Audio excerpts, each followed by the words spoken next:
بیس عمر مز کرن برکت مولانا عبدالعزیز صاحب دلی من دعوت وس تم پتہ انشاءاللہ یون بیان دعا آج تو تم پتہ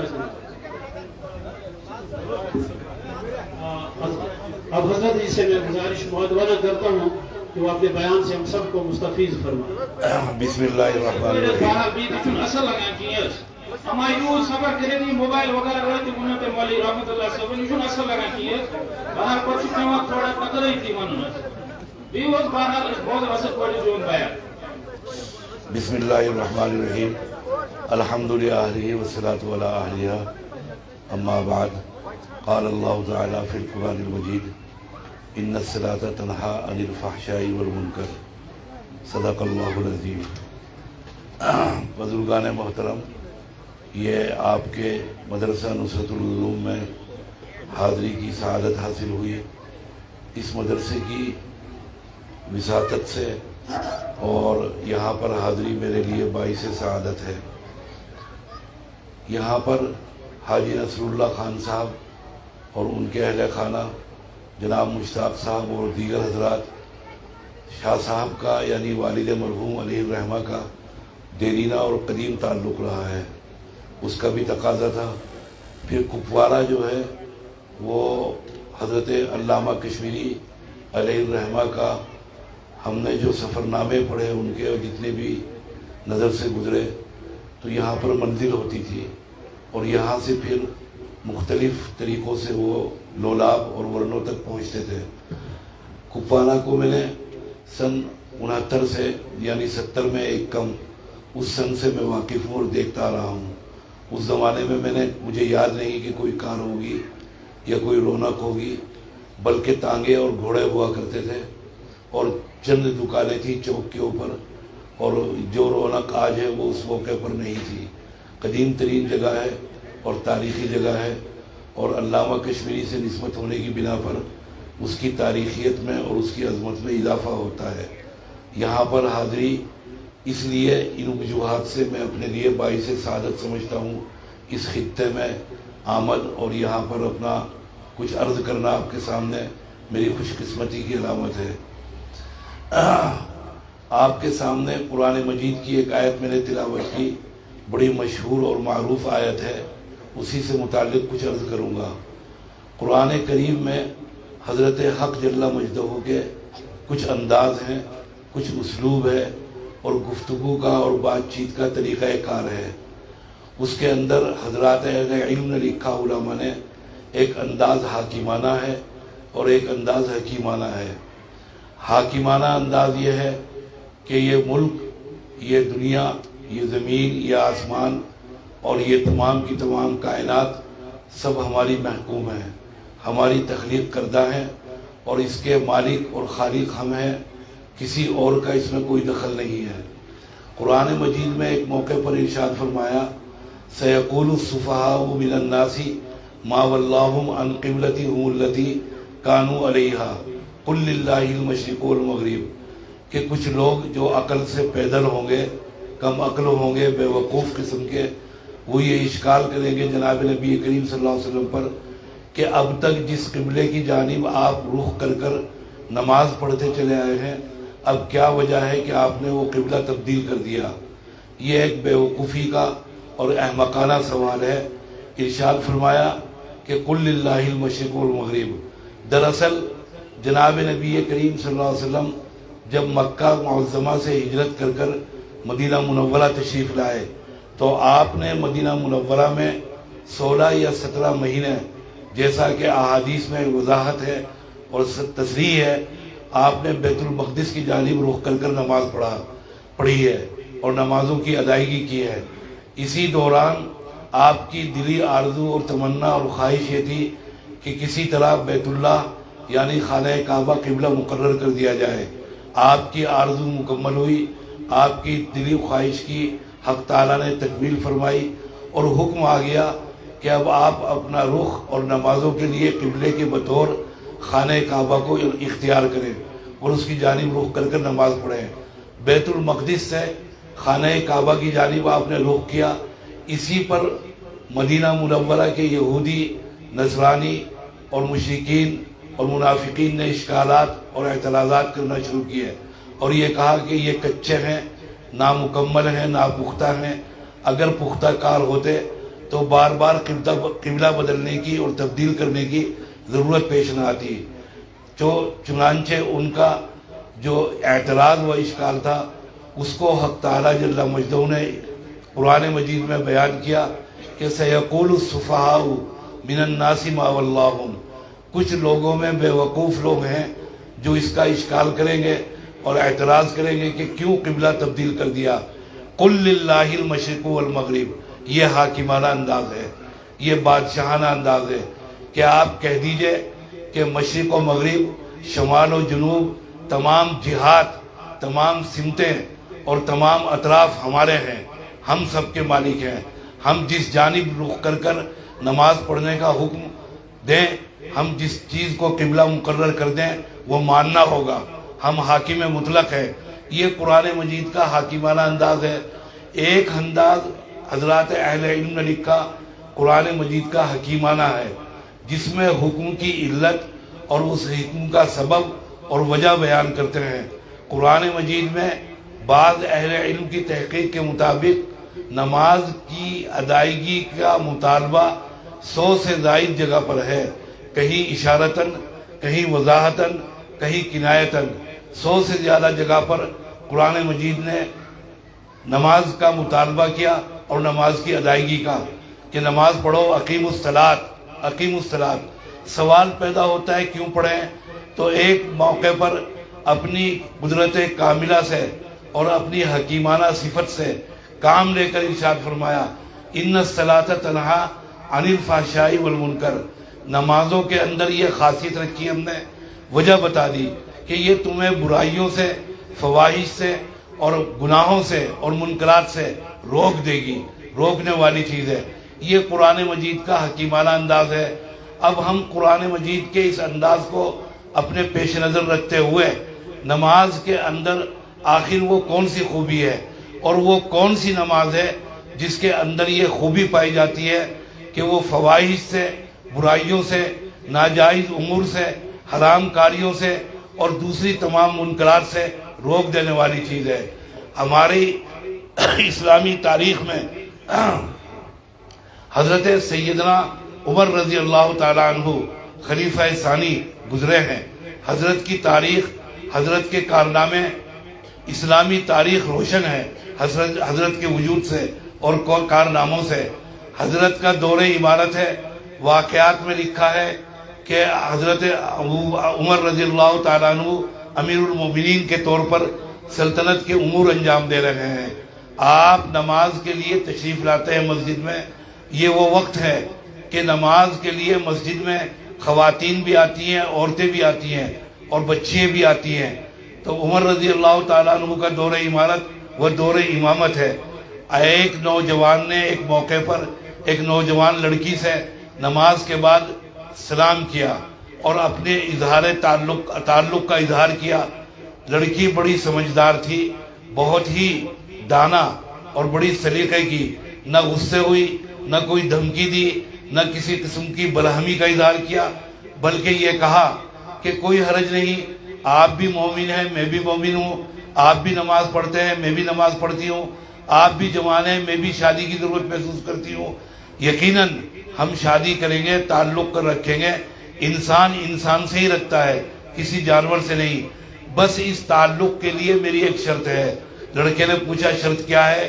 کہ شرط یہ ہے کہ امیر المومنین عمر ابن خطاب کی امامت میں اور ان کے پیچھے آپ 5 وقتہ نماز پڑھیں، اس شان کے ساتھ، اس اہتمام کے ساتھ کہ آپ کی تکبیر اولیٰ بھی فوت نہ ہونی چاہیے۔ لڑکے نے دل میں سوچا کہ نماز تو میں پڑھتا ہی ہوں، پابند ہوں، اتنا اہتمام اور کرنا پڑے گا کہ تکبیر اولیٰ کا اہتمام اور اس کی ادائیگی کا اہتمام وعدہ کیا ہے۔ نماز میں شرکت کی اور وعدے کو اپنا پورا کیا۔ 40 دن تک کے بہت اہتمام کے ساتھ اور بہت سلیقے اور قرینے کے ساتھ آیا ہے نماز کے اندر۔ 40 دن کے بعد لڑکی نے کہا السلام علیکم۔ کہنے لگا آپ کون؟ اپنی قطعی لا تعلقی کا اظہار کیا اور کہا توبہ توبہ، کسی خاتون کے لیے جائز نہیں کہ کسی اجنبی مرد کو سلام کرے۔ حضرت عمر رضی اللہ تعالیٰ عنہ سے کسی نے یہ واقعہ بیان کیا، سیدنا عمر رضی اللہ تعالیٰ عنہ نے سننے کے بعد فرمایا، واقعی قرآن مجید میں ارشاد فرمایا، صحیح فرمایا، ان الصلاۃ تنہا عن الفحشاء والمنکر۔ بھائی، سیدنا عمر رضی اللہ تعالیٰ عنہ وہ شخصیت ہے کہ حدیث میں ہے کہ جناب نبی کریم صلی اللہ علیہ وسلم تشریف فرما ہے کاشانہ اقدس کے اندر، کسی تہوار کا موقع ہے، شاید عیدین میں سے کوئی عید ہے، عید الاضحیٰ یا عید الفطر، مدینہ منورہ کے اندر چھوٹی چھوٹی بچی ہیں، گھر کے اندر ڈفلی بجا رہی ہیں اور اشعار پڑھ رہی ہیں، کچھ اشعار جن کے اندر فحش چیزیں نہیں ہیں، کوئی ایسے کلمات یا ایسے مضامین نہیں ہیں جو حیا کے معیار کے خلاف ہوں، اعلیٰ درجے کے اشعار پڑھ رہی ہیں۔ اچانک دروازے پر دستک ہوئی، آپ نے دریافت فرمایا کون؟ تو معلوم ہوا کہ ابو بکر اندر آنے کی اجازت چاہتے ہیں۔ آپ نے اجازت دی، ابو بکر تشریف لائے، آنے کے بعد گفتگو میں مشغول ہو گئے۔ تھوڑی دیر کے بعد پھر دستک ہوئی، آپ صلی اللہ علیہ وسلم نے دریافت کیا کون؟ تو معلوم ہوا کہ عمر رضی اللہ تعالیٰ عنہ ہیں۔ آپ نے ان کو اجازت دی۔ وہ بچیاں جو اشعار پڑھ رہی تھی چھوٹی چھوٹی، اتنی تیز بھاگی ہیں اس بے قراری اور بے چینی اور بدحواسی کے ساتھ کہ کسی کا دوپٹہ گرا، کسی کے چپل چھوٹے، کسی کے ہاتھ سے ڈفلی گری اور بھاگی ہیں عمر کا نام سن کر۔ نبی کریم صلی اللہ علیہ وسلم نے منظر آپ دیکھ رہے ہیں، مسکرائے، اور مسکرانے کے بعد آپ نے فرمایا کہ جس راستے سے عمر آتے ہیں اس راستے پر شیطان کو چلنے کی ہمت نہیں ہوتی۔ واقعی جس راستے پر عمر، یہی وجہ ہے کہ حضرات علماء تعبیر معبرین نے لکھا کہ آج بھی اگر کوئی عمر رضی اللہ تعالیٰ عنہ کو خواب میں دیکھے، اس کی پہلی تعبیر یہ ہے کہ وساوی سے، شیطانی سے ہمیشہ کے لیے محفوظ ہو جائے گا۔ یہ وہ عمر رضی اللہ تعالیٰ عنہ ہے۔ تو فرمایا کہ واقعی قرآن مجید میں اللہ تعالیٰ نے صحیح فرمایا کہ ان الصلاۃ تنہا عن الفحشاء والمنکر۔ نمازیں تو میں بھی پڑھتا ہوں، نمازیں تو آپ بھی پڑھتے ہیں، ایک دنیا نمازیں پڑھ رہی ہے، لیکن نماز کے وہ اثرات، وہ ثمرات جو ہماری اور آپ کی زندگی میں اخلاق پر اور ہماری پوری حیات کے اوپر مرتب ہونے چاہیے، وہ سامنے نہیں آتے۔ کیا وجہ ہے؟ نماز کا ایک پڑھنا ہے عادتاً، ایک نماز پڑھتی جاتی ہے عبادتاً، ایک نماز پڑھی جاتی ہے تصنعاً، یعنی دکھانے کے لیے، نمائشی اور بناوٹ، ریاکاری کے لیے۔ اس کا تو کوئی اللہ تعالیٰ کے ہاں کوئی شمار و قطاری نہیں، کسی درجے کے اندر نہیں۔ ایک نماز ہے جو نماز پڑھی جا رہی ہے تصنعاً، یعنی نمائش کے طور پر، اور ایک ہے عبادتاً۔ یہ وہ نماز ہے جس میں حق تعالیٰ کا تصور، خدا تعالیٰ کی جناب میں کھڑے ہونا اور حضور اللہ تعالیٰ کی جناب میں حاضری کا تصور پختہ ہوتا ہے، جس کے اندر حلال کا اہتمام ہوتا ہے، جس کے اندر ہر چیز کا اہتمام، پاکیزگی کا، پاکیزگی قلب، پاکیزگی جسم، پاکیزگی جگہ، مکان کی طہارت، ہر چیز کا، پھر خیالات، نیت کی پاکیزگی اور خدا تعالیٰ کے تصور کے ساتھ۔ یہ وہ نماز ہے جو عبادتاً پڑھی جائے اور جس کے اثرات مرتب ہوتے ہیں اور جس کے پھر بہترین ثمرات ہمارے سامنے آتے ہیں۔ اسی کا مطالبہ ہے کہ ان الصلاۃ تنہا عن الفحشاء والمنکر، کہ وہ نماز ایسی ہے، کیسی نمازیں ہیں کہ الامان الحفیظ حضرت حکیم الامت مولانا اشرف علی صاحب تھانوی نور اللہ مرقدہ ناقل ہیں۔ حضرت مولانا گنگوہی علیہ الرحمہ کتب عالم، حضرت مولانا رشید احمد گنگوہی، ایک موقع پر اپنے شیخ امداد اللہ مہاجر مکی کو لکھا، خط لکھا اپنے پیر و مرشد کو، اور لکھا کہ حضرت کچھ اور تو حاصل نہیں ہو سکا، چند چیزیں ہیں جو اپنی زندگی میں محسوس کرتا ہوں۔ ایک تو یہ کہ خدا تعالیٰ کے فضل و کرم سے اس وقت 200 سے زیادہ ایسے طلبہ ہیں جنہوں نے مجھ سے حدیث پڑھ کر حدیث کی خدمت انجام دے رہے ہیں اور علم حدیث کی تدریس میں لگے ہوئے ہیں۔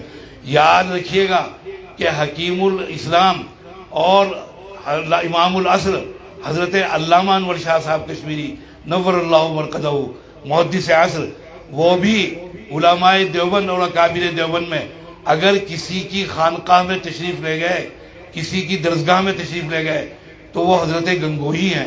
وہاں پر حضرت علامہ کشمیری نے بیان کیا اور باطنی کمالات حاصل کیے حضرت کے پاس رہ کر۔ فرماتے ہیں کہ علماء دیوبند میں اگر کوئی فقیہ ہے اور فقیہ النفس کے نام سے کسی کو پکارتے ہیں تو وہ حضرت مولانا گنگوہی ہیں۔ ان کے تلامذہ میں علم حدیث جنہوں نے حاصل کیا اس میں علامہ کشمیری بھی ہیں، الامان الحفیظ۔ کیا شان ہے حضرت علامہ کشمیری کے علم کی اور ان کی خدمات کی اور ان کے علم حدیث میں کمالات کی۔ تو فرمایا حضرت گنگوہی نے خط کے اندر کہ حضرت کچھ اور تو نہیں، دو چیزیں حاصل ہوئی ہیں۔ ایک یہ کہ اس وقت میرے 200 سے زیادہ شاگرد ہیں، تلمیذ ہیں جو حدیث کی خدمت انجام دے رہے ہیں، جس کو میں خدا تعالیٰ کا اپنے اوپر فضل کامل سمجھتا ہوں۔ اور دوسری چیز یہ فرمائی کہ میرے لیے امور شرعیہ امور طبعیہ کی مانند ہو گئے۔ وہ جو نماز کے لیے میں نے عرض کیا آپ سے کہ ایک نماز پڑھی جاتی ہے عبادتاً، ایک عادتاً، کہ بطور عادت نماز پڑھ رہا ہو، کہ عادت ہو گئی ہو، جیسے کھانے کی عادت ہے، جیسے پینے کی عادت ہے، جیسے مختلف عادتوں میں گرفتار ہیں لوگ، ہر ایک کی عادت عجیب الگ الگ اور جدا جدا ہیں، مزاج جدا جدا ہیں۔ تو نماز کی بھی ایک عادت ہو گئی، اس میں استحضار، اس میں حضور نیت، اس میں خلوص نیت، خدا تعالیٰ کی حاضری کا تصور اس کے دربار میں وہ بالکل نہیں ہوتا۔ تو حضرت گنگوہی نے عرض کیا اور لکھا کہ حضرت امور شرعیہ میرے لیے مانند امور طبعیہ کے ہو گئے۔ جیسے پیاس لگتی ہے، پیاس کے وقت پانی کی خواہش ہوتی ہے، جیسے کھانے کے وقت کھانے کی خواہش ہوتی ہے اور تمنا ہوتی ہے بھوک کے وقت، ایسے ہی اب نماز پڑھے بغیر چین نہیں آتا، قلب مطمئن نہیں ہوتا۔ یہ دوسری کیفیت ہے، یہ عادت سے اوپر کی کیفیت ہے۔ اس کے اندر چین نہیں آتا، سکون نہیں ملتا، بے قراری رہتی ہے۔ یہ وہ نماز ہے جس کے اثرات مرتب ہوتے ہیں، جس کے ثمرات مرتب ہوتے ہیں اور انسانوں کی زندگیاں تبدیل ہو جاتی ہیں۔ ایسی محبوب عبادت ہے کہ رحمان الحفیظ حسن بصری فرماتے تھے کہ اگر ہمیں خدا تعالیٰ کے فضل و کرم سے جنت ملی اور قبر کے اندر احوال اچھے ہوئے اور وہاں پر کوئی ہمارے پاس آیا تو ہم تو یہ عرض کریں گے اس سے کہ بی بی ہمارے پاس اگر رہنا ہے ہمارے ساتھ تو نماز پڑھو، تو ہمارے ساتھ رہو، ورنہ تو تمہارا راستہ الگ اور ہمارا راستہ الگ۔ ایسی محبوب، ایسی عظیم الشان عبادت کہ جناب نبی کریم صلی اللہ علیہ وسلم نے ارشاد فرمایا کہ رأیت موسیٰ فی قبرہ قائما یصلی، کہ میں نے موسیٰ علیہ السلام کو دیکھا کہ اپنی قبر کے اندر کھڑے ہوئے نماز پڑھ رہے ہیں۔ ایسی محبوب عبادت، یہ اسی شان کی عبادت ہے۔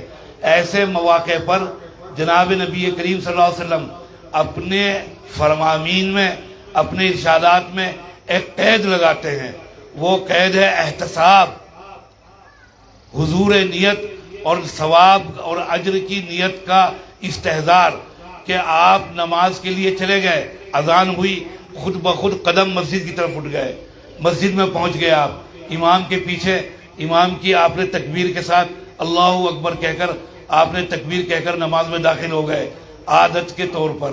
لیک ہے آپ نماز کے لیے حاضر ہوئے اور آپ بے قرار ہو جائے، طبیعت بے چین ہو جائے اور نماز کی ادائیگی کے بغیر طبیعت میں کوئی سکون نہ ہو اور طبیعت آپ کی اس وقت سکون پذیر نہ ہو جب تک نماز نہ حاضر ہو جائے۔ یہ استحضار نیت، یہ اجر کی نیت اور اجر کا امید، جس کو استحضار اور جس کو احتساب سے نبی کریم صلی اللہ علیہ وسلم نے تعبیر کیا۔ بخاری شریف کے اندر ایک حدیث ہے کہ من اتبع الجنائز فہو احتسابا، کہ جس نے نماز جنازہ کے اندر شرکت کی اجر و ثواب کی نیت کر کے، اللہ تعالیٰ اس کو ایک قیرات اجر دے کر لوٹائیں گے۔ اب نماز جنازہ میں شرکت ہوتی ہے، اب اپنی نیت کا جائزہ لیجئے، شرکت کی وجوہات کا جائزہ لیجئے کہ پڑوس کے اندر انتقال ہو گیا، بستی کے اندر انتقال ہو گیا، رشتہ داروں میں انتقال ہو گیا، اگر شرکت نہیں کریں گے تو بڑی معیوب بات ہوگی، بڑی ایسی بات ہو جائے گی کہ جس کی وجہ سے لوگ طعنہ کریں گے، تشنیع کریں گے اور لوگوں کے اندر اچھا نہیں سمجھا جائے گا۔ اس نیت کے ساتھ شرکت ہو گئی کہ پڑوس کے اندر انتقال ہوا، پڑوسی کا حق ہے چلو بھائی جنازے میں شرکت کریں، اگر نہیں شرکت کریں گے تو کیا لوگ کہیں گے، محلے کے لوگ کیا کہیں گے، بستی کے لوگ کیا کہیں گے، یا بستی میں یا رشتہ داروں میں۔ نیت اجر کے ساتھ، ثواب کی نیت کے ساتھ اس کا مطالبہ کیا کہ نبی کریم صلی اللہ علیہ وسلم نے کہ اب آپ کی نیت یہ ہو کہ مومن بھائی کا انتقال ہوا ہے، مسلم بھائی کا انتقال ہوا ہے، آپ دیکھیے گا پھر بستی میں کوئی غریب ہو یا امیر ہو، صاحب حیثیت ہو یا کم حیثیت ہو، صاحب علم ہو یا کوئی بے پڑھا لکھا ہو، کوئی جاننے والا ہو یا نہ جاننے والا ہو، اگر نبی کریم صلی اللہ علیہ وسلم کا فرمان اور آپ کا ارشاد پیش نظر ہوگا کہ جس نے نماز جنازہ میں شرکت کی، تجہیز میں، تکفین میں، یہاں تک کہ قبرستان تک گیا اور دفن میں شرکت کی، 2 قیرات اجر کے ساتھ لوٹے گا۔ اور فرمایا 1 قیرات اجر جبل احد پہاڑ کی جتنا اور اس کی مقدار کے برابر ہے۔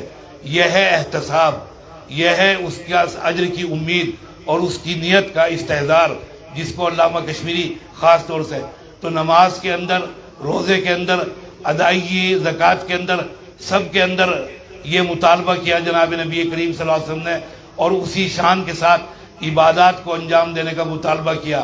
یہ نہیں کہ کھڑے ہوئے ہیں خدا کے دربار میں، خیالات کہیں اور ہیں، دل کہیں اور ہے، دماغ کہیں اور ہے، وجود کہیں اور ہے، سوچ کہیں اور ہے۔ ایسی نمازوں کے بارے میں حدیث کے اندر نبی کریم صلی اللہ علیہ وسلم نے فرمایا کہ نماز کے بعد فرشتے کی ڈیوٹی ہوتی ہے، مسجد کے دروازے کے اوپر کھڑے ہوتے ہیں، اور ہر نکلنے والے نمازی کو فرشتے کسی سے کہتے ہیں جاؤ تمہاری آدھی نماز قبول ہوئی، کسی کو کہتے ہیں جا تیری پوری نماز قبول ہوئی، کسی کو کہتے ہیں جاؤ تمہاری پاؤ نماز قبول ہوئی، اور کسی بد نصیب کی نماز میلی چادر کی شکل میں لپیٹ کر اس کے چہرے پر ماری جاتی ہے کہ اس کو لیتے جاؤ، اللہ کے یہاں تمہاری ان نمازوں کی کوئی ضرورت نہیں، نعوذ باللہ من ذالک۔ تو اپنی نمازوں کو بہتر کیجئے تاکہ اس کے اثرات اور ثمرات زندگی کے اوپر مرتب ہوں۔ خدا تعالیٰ اس مدرسے کو ترقیات عطا فرمائے، اس مدرسے کو اللہ تعالیٰ عروج عطا فرمائے اور دوام عطا فرمائے، اور یہاں پر آنے والے اور اس کا تعاون کرنے والے وہ علمی طور پر تعاون کر رہے ہوں، وہ اپنی رائے سے تعاون کر رہے ہوں، وہ اپنے مال سے تعاون کر رہے ہوں، وہ اپنی جستجو، مساعی اور کوششوں سے اللہ تعالیٰ ان کو اجر جزیل عطا فرمائے۔ اور خدا تعالیٰ جن طلبہ نے یہاں پر حفظ کیا، یہ تعلیم حاصل کی، خدا تعالیٰ ان کے مستقبل کو 4 چاند لگائے اور روشن و تابناک فرمائے، معاونین کو اجر جزیل عطا فرمائے۔ وآخر دعوانا الحمدللہ رب العالمین۔ ہو گیا بھائی، مولانا اقبال صاحب کرا دے بھائی دعا، اچھی بات ہے۔ دعا عظیم کر دیتے کہ بہرحال اکثر و بیشتر چونکہ نصیحہ زام گزارش کے بارش چن پیما کی رحمتی باران کرتے ہیں خصوصی دعا۔ اچھا بھائی، اچھی بات ہے۔ بسم اللہ الرحمن الرحیم۔ اللہم صلی علی بدر التمام، اللہم صلی علی نور الظلام، اللہم صلی علی مفتاح دار السلام، اللہم صلی علی شفیع فی جمیع الانام، ارحم الراحمین، اکرم الاکرمین، غیاث المستغیثین۔ ربنا ظلمنا انفسنا وإن لم تغفر لنا وترحمنا لنكونن من الخاسرين، لا إله إلا أنت سبحانك إنا كنا من الظالمين، لا إله إلا أنت سبحانك إنا كنا من الظالمين، ارحم الراحمین، غیاث المستغیثین، رب العالمین۔ اے اللہ ہم کمزور ہیں، اے اللہ ہم ناتواں ہیں، الہ العالمین ہم تو بہت ہی ضعیف ہیں، اے اللہ ہم بھکاری ہیں، اے اللہ ہم فقیر ہیں، الہ العالمین آپ کے پاس خزانے ہیں، اے اللہ آپ کے پاس ہر طرح کے خزانے ہیں، الہ العالمین ہم نے اپنے دامن پھیلا دیے، الہ العالمین ہمیں ہمارے دامنوں کو بھیک سے لبریز فرما، اے اللہ عافیت کے فیصلے فرما، اے اللہ خیریت کے فیصلے فرما، الہ العالمین صحت کے فیصلے فرما، شفا کے فیصلے فرما، بیماروں کو صحت و شفا عطا فرما، ارحم الراحمین صحت و شفا عطا فرما، الہ العالمین جو بیمار ہیں، الہ العالمین جن کی صحت خراب ہے، جس طرح کے مرض میں مبتلا ہے، اے اللہ ان کی مرض دور فرما، الہ العالمین ان کو چلتا پھرتا کر، اے اللہ ان کو بہترین صحت عطا فرما، توفیق عطا فرما الہ العالمین، آپ کے احکام کی پابندی کریں، آپ کی نمازوں کی ادائیگی کریں، ارحم الرحیم ارحم الراحمین، کہ آپ کے احکامات کی تعمیل کا انہیں توفیق ارزانی ہو۔ ارحم الراحمین، حاضرین کی نیک تمناؤں کو قبول فرما، اے اللہ ان کے آرزوؤں کی تکمیل فرما۔ الہ العالمین یہ دعا کے لیے آئے ہیں، اے اللہ ان کی نیت کو قبول فرما، اے اللہ ان کے جذبہ کو قبول فرما، ارحم الراحمین ان کی آمد کو قبول فرما۔ الہ العالمین یہ نیک تمنا کے ساتھ آئے، نیک نیت کے ساتھ آئے، الہ العالمین ان کی سادگی کو قبول فرما، اے اللہ ان کے جذبے کو قبول فرما۔ اے اللہ آپ کی نظر تو نیت پر ہوتی ہے، قلب پر ہوتی ہے، ہماری صورتوں کو سے نظر انداز فرما، اے اللہ ہماری صورتوں کو نظر انداز فرما۔ اے اللہ جو اس محفل میں آنسو بہا رہے ہیں ان کے آنسوؤں کو قبول فرما، اے اللہ جو اس محفل میں گریہ وزاری سے آپ کے دربار میں درخواست پیش کر رہے ہیں ان کی درخواست کو شرف قبولیت سے سرفراز فرما۔ اے اللہ جن بچوں نے یہاں پر علم حاصل کیا، جو کر کے جا چکے، جو مصروف ہیں، جو کر رہے ہیں، اے اللہ ان سب کو علم کو قبول فرما، اے اللہ انہیں خدمت کی توفیق عطا فرما، بہترین مستقبل عطا فرما۔ جو تعاون کر رہے ہیں ادارے کا ان کے تعاون کو قبول فرما، ان کے کاروبار میں برکت عطا فرما۔ الہ العالمین حضرات اساتذہ کو بہترین صلہ عطا فرما، احسن الجزا عطا فرما۔ ارحم الراحمین، اے کریم اس مجمع کو الہ العالمین قبول فرما، اس مجمع کی نیک خواہشات آرزوؤں کی تکمیل فرما۔ الہ العالمین مجھ پر بھی کرم فرما، اے اللہ رحم فرما، صحت عطا فرما، عافیت عطا فرما، اپنے فضل و کرم سے ان دعاؤں کو قبول فرما۔ اے اللہ اس خطے میں بارش کی ضرورت ہے، اے اللہ ابر کرم فرما، ابر رحمت نازل فرما، الہ العالمین ابر رحمت نازل فرما، اے اللہ ابر رحمت نازل فرما، اے کریم ابر رحمت نازل فرما، اپنا فضل فرما۔ جو یہاں کے مردے ہیں، بستی کے مردے ہیں، ان سب کی مغفرت کاملہ فرما، اے اللہ مغفرت کاملہ فرما۔ جو روزگار کی تلاش میں ہیں الہ العالمین انہیں بہترین روزگار عطا فرما، اے اللہ رزق حلال عطا فرما، اپنی فضل سے ان دعاؤں کو قبول فرما۔ ربنا آتنا فی الدنیا حسنہ وفی الآخرۃ حسنۃ وقنا عذاب النار۔ سبحان ربک رب العزۃ عما یصفون وسلام علی المرسلین والحمد للہ رب العالمین۔